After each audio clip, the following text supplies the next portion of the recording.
సీతారామ లక్ష్మణులను అడవిలో వదిలిన తరువాత రాముని ఆజ్ఞ మేరకు సుమంత్రుడు గుహని వద్ద వీడ్కోలు తీసుకుని ఎంతో బాధతో అయోధ్య నగరానికి తిరిగి వస్తాడు.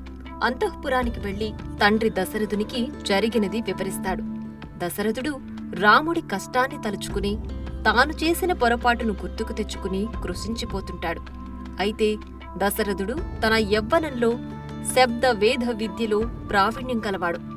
ఒకసారి కారు చీకటిలో దశరథుడు నీటిలో శబ్దాన్ని విని ఏదో ఏనుగు తొండంతో నీళ్లు తాగుతుందనుకుని బాణం వేస్తాడు.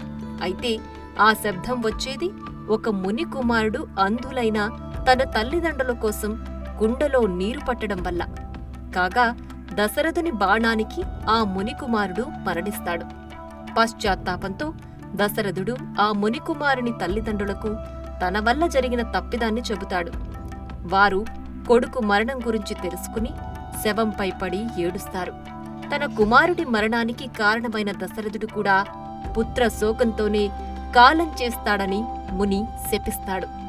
గతంలో జరిగిన ఈ శాప వృత్తాంతాన్ని భార్యలైన కౌసల్య, సుమిత్రలకు చెప్పి దశరథుడు తాను చేసిన పాపానికి తగిన ఫలితం అనుభవిస్తున్నానని బాధపడతాడు.